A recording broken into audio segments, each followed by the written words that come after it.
Life graduates, ngicela niphuthume nisondele ngapha ngoba iy'ndaba zenu ziyangishisa. Mina ngicela ukubuza nje before singene endabeni ukuthi ngempela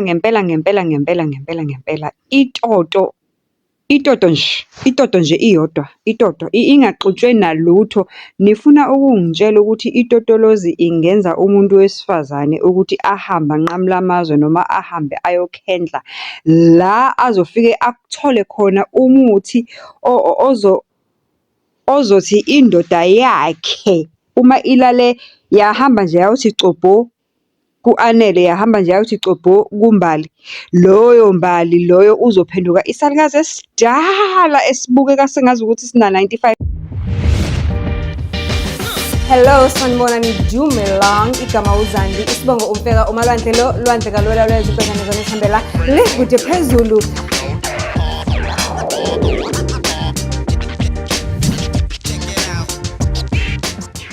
Do join. Seni abantu bagcine ukugula kwami sebekubeka kabi bethi ngakuthola umuntu wangaphandle, ngalala nomuntu wangaphandle. Angilalanga nomuntu wangaphandle, lokho-ke ngicela ukuzwe kahle. Angilalanga, ngikuthathanga nje umuntu wangaphandle, angazi futhi ngathandana nomuntu wangaphandle. Ngiyacela umuntu ovele naleyo nto, ngicela ayiyeke, nokuhambe nidumisa amanga ngegama lami, ngicela niliyeke. Into yokuqala engicela si-unpack, ake siqale sifundisane kancane because kubalulekile ukuthi sifundisane ngezimo zempilo. Okokuqala, ngifuna ukukufundisa ukuthi usisi njengoba ethi uyagula and odokotela bamtshela ukuthi le nto emphethe it has got to do ama-genes, it's a genetic disorder. Let me unpack this genetic disorder akhuluma ngayo. Siqale la. Sikhona yini isifo esenza umuntu abukeke emdala than i-age yakhe? Yes, sikhona leso sifo. Leso sifo uyasithola yini? Okay, leso sifo usithola kanjani? Okay, number one, let me tell you something. Leso sifo sikhona and ngicela ukutshela igama laso ngoba ngifuna ukukutshela ne-history yaso, ngifuna ukukufundisa something today.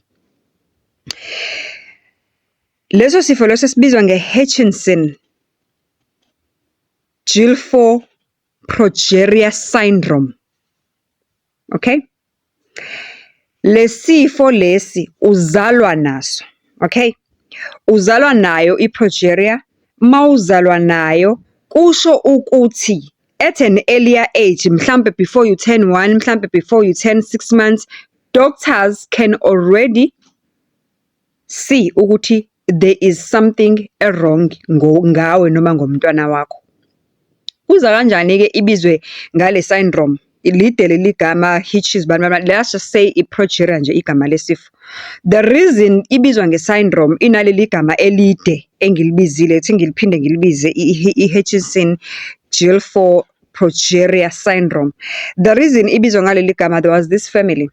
So this family, if I'm not mistaken, lento ngayibuka kudala. It's something that I watched a long time ago because I was very curious to understand ukuthi I'm just that person who is curious, especially about rare diseases. There was a time where I was just obsessed about watching abantu abanama-rare diseases.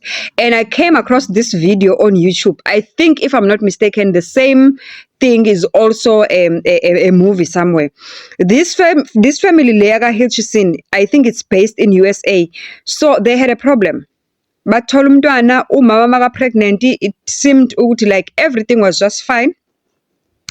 I-pregnancy yakhe ingakhombisi ma complications or anything, but kwathi umntwana mangabe sezelwe.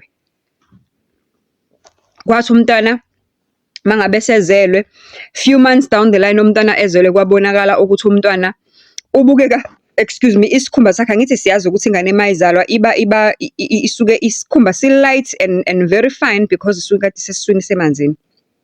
But there was something different ngalo mntwana ngoba yena wathi uma ezalwa wazalwa esakhe isikhumba sishwabene. Yes, wayebukeka a little bit different, kodwa ebukeka ngazuthi mdala. Then wayengabukeki njenge newborn, ake sisho kanjalo. Wayengabukeki umntwana njenge newborn and isikhumba sakhe besishwabene. odokotela they were confused ukuthi what is happening, bamiyeka umntana wakhula. Uthe couple of months down ukukhula komntana, bamele elokeza for ama checkups, they realize ukuthi is ukhula faster than izinyanga zakhe. They did an investigation trying to understand ukuthi what is going on, why lo mntwana angazi ukuthi at the age of 3 months for example, but already sekabuke ngazi ukuthi una 2 years or sebuke ngathi una 1.5 years. They realize ukuthi no, lo mntwana lo has got a condition, and this condition from what I've read dala while I was still, like I told you, I was obsessed with rare diseases, ama documentary la. Kuthiwa in the population, whole world population, there is 0.1% only of people aba nalesifo and bazalwa naso.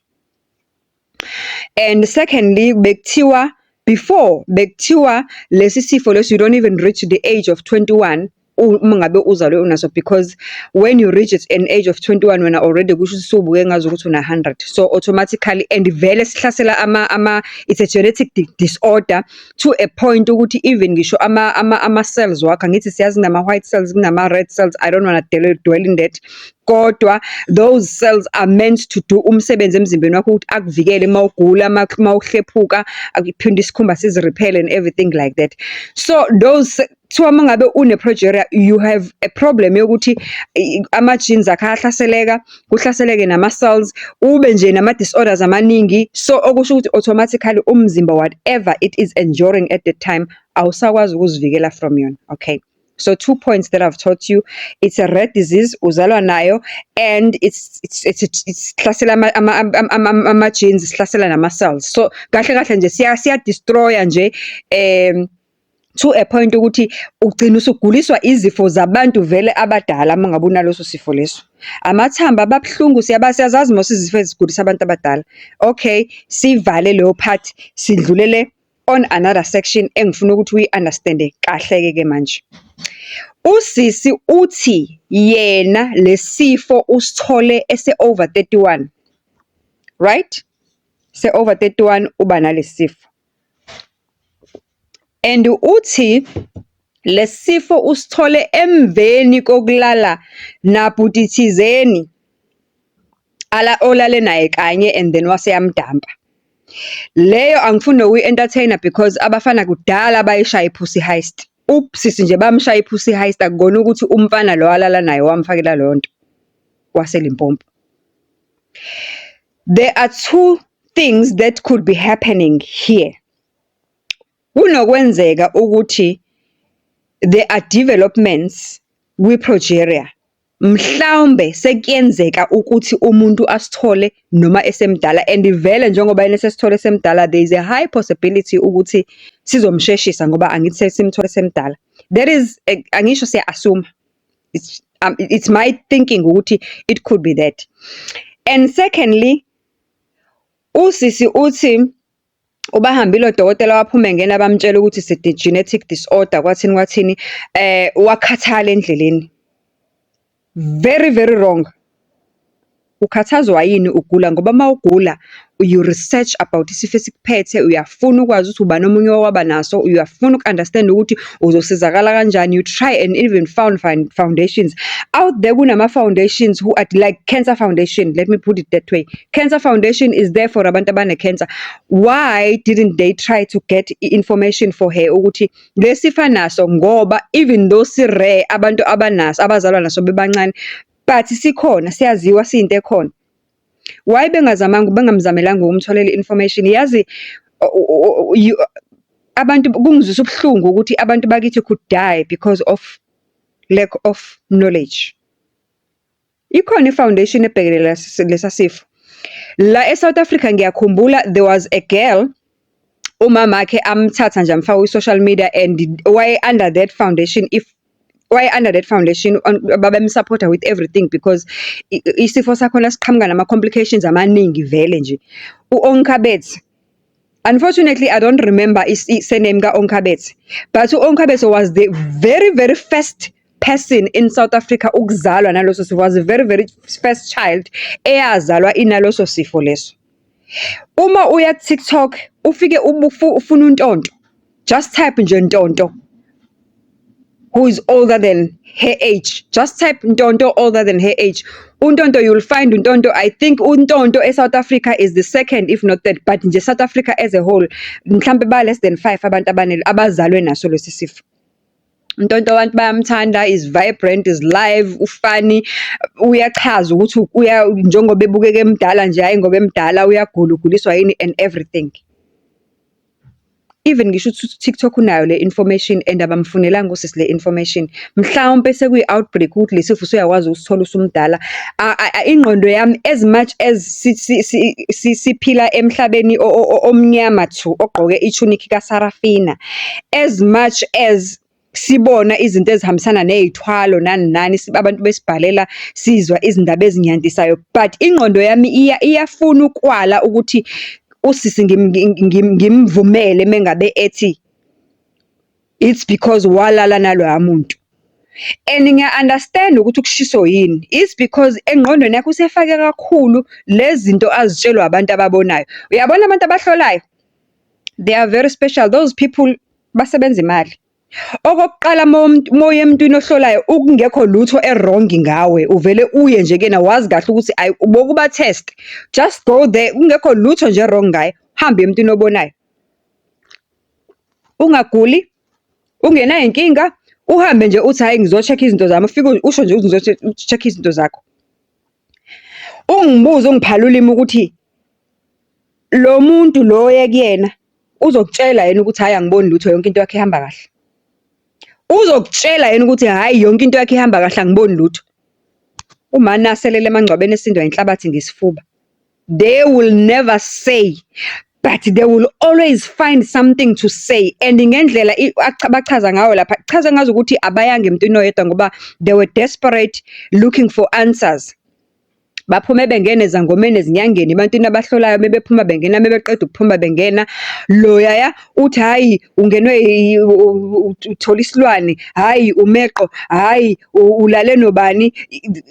That is when now sekuqhamuka lento ukuthi umuntu agcina ukuba naye yiloya muntu alale naye waseLimpopo. It's possible because abantu bayathwala. It's possible because ukuganga kuningi la ngaphandle, kodwa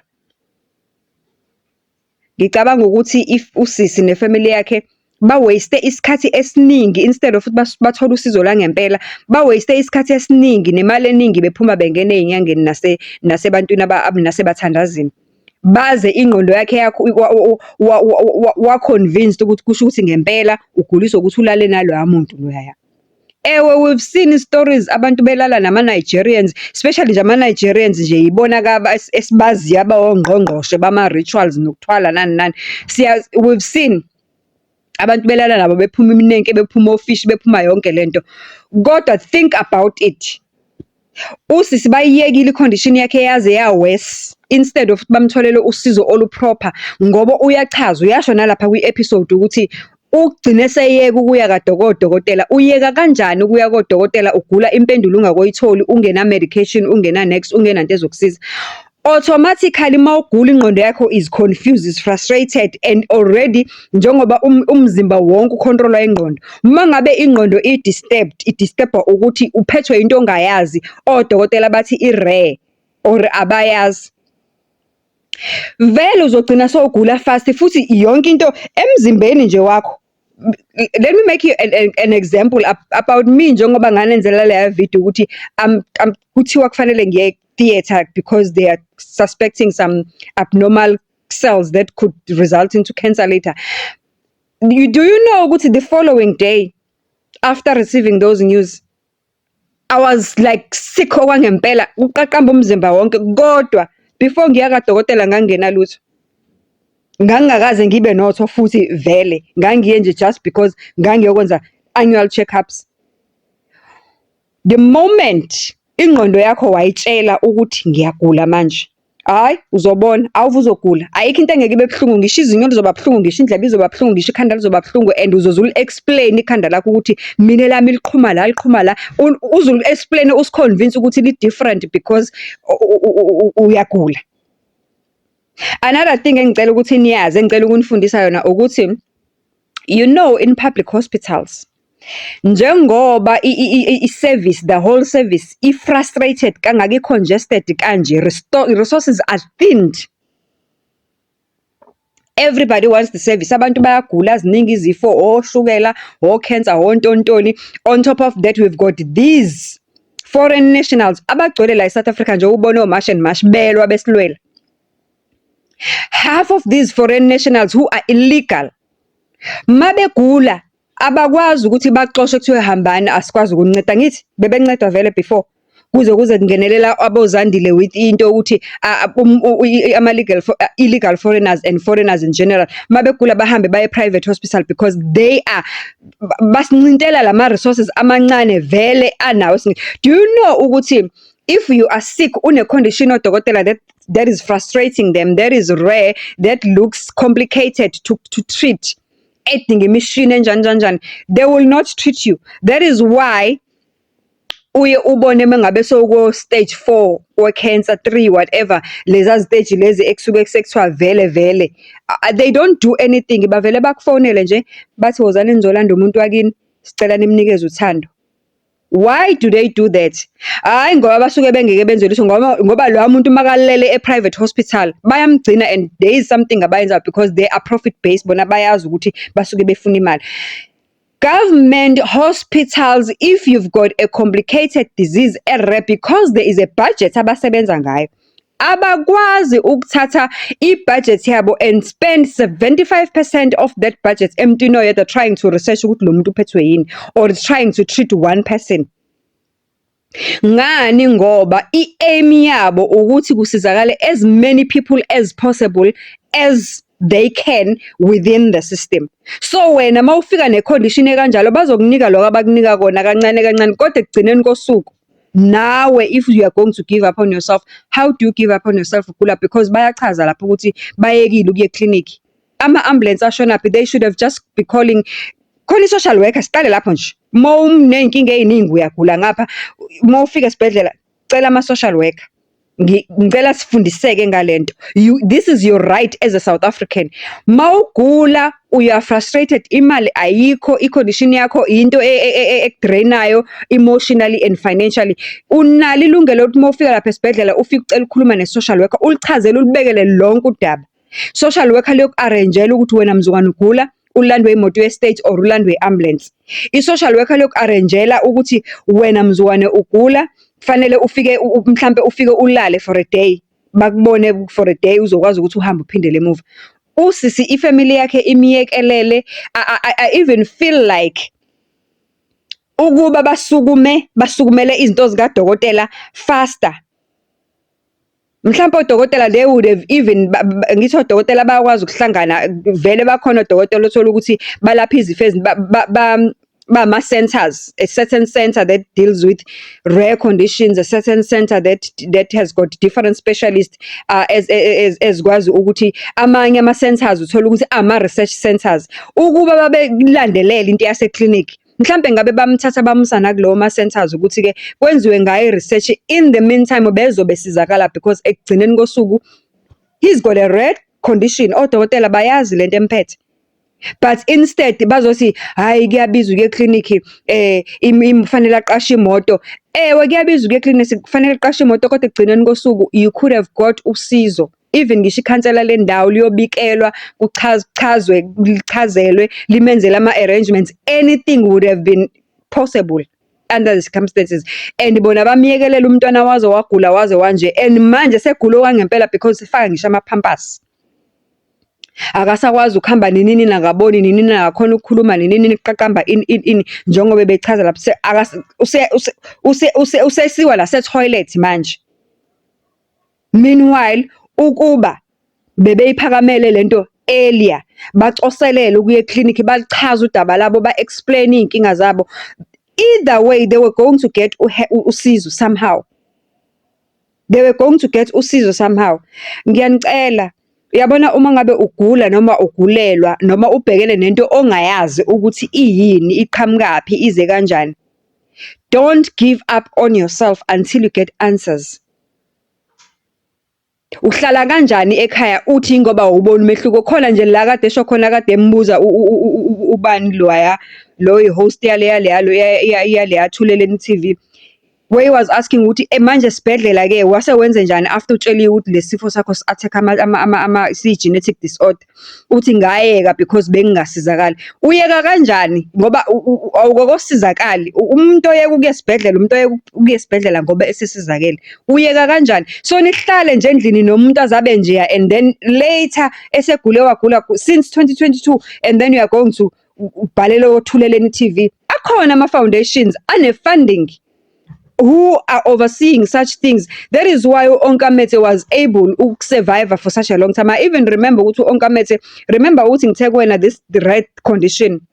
Yakhona, you don't reach 21. Onkamete will reach 21, and I even remember when she reached 21, bambuza ukuthi ufisa ini, what is her wish for a birthday wish ka 21? Wathi ucela ukubona President Mandela.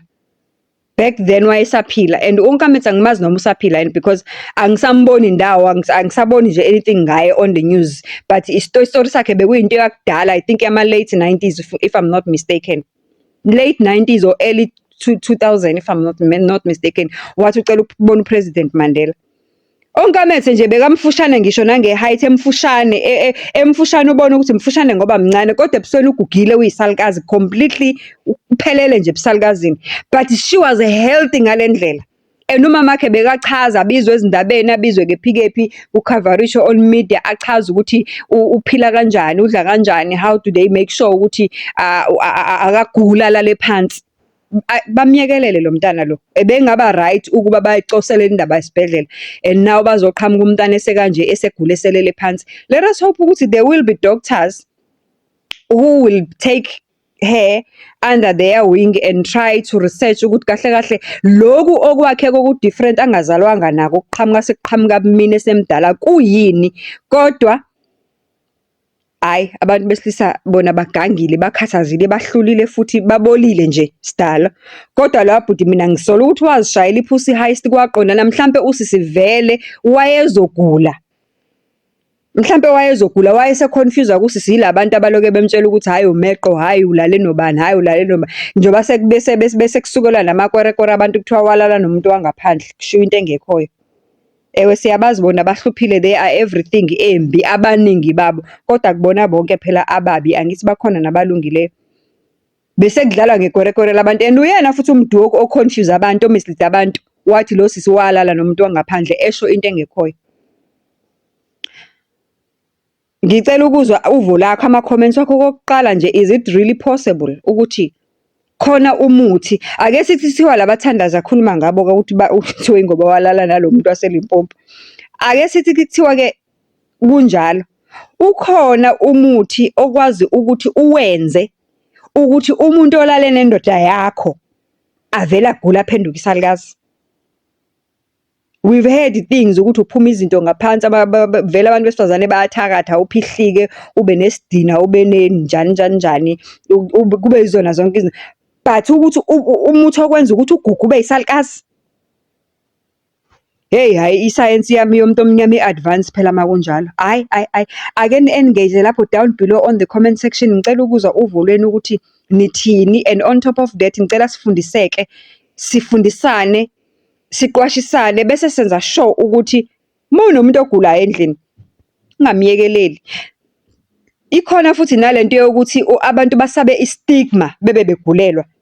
From what usisi said mangilalela, ikhona lento ukuthi bagcine bemvalela, and lento ngayikhuluma kakhulu in a lot of episodes where I was talking about abantu aba-disabled. I even invited a couple of people. If you are new to this channel, just scroll down below, you'll see where I was talking to a number of people about disabled. Abanye who became disabled. Mina omunye wabo uSneh one-dystonia, ukhanda lakhe liyaginqika, alikwazi ukuzimela.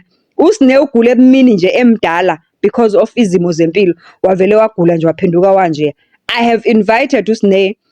Till this day uSneh uyacoselela, uyahamba odokotela, akasho ukuthi because ngiyagula nginje, ngiguliswa into engingayazi enjani ngizoyeka ukuya kodokotela or ukuya esibhedlela because angisizakali. Le nto emphethe njengamanje ayilapheki, ayinamuthi wokwelapha naye. Bayasho ukuthi it's a rare condition that is caused by a heavy depression and heavy stress. some kuthiwa mangabe if you've got childhood traumas and izinto nje ziyabuya and then bese ku-affecteka ingqondo ugcine sowunje nayo lanto ephethe usine i-rare, it's almost into ethi ayibe noma kungafani-ke ngoba phela omunye akakhoni manje ukuhamba ikhanda laqginqika, omunye ugugile kodwa ekugcineni kosuku awuyekeleli. She still goes to doctors, bamnika whatever bamnika yona, bayizame esebenzayo isebenze, ingasebenzi, kodwa nje she still goes to doctors. Ngicela siyekele ukuba ignorant ezimweni ezinzima. Sicela siyekele ukuloku sisaba ukuthi saba amehla abantu, nimthathe umuntu nimvalele egula aze aphume ngoba esekhishwa la komathuleleni TV sekuwes. Let's hope ukuthi usazosizakala ke nokho.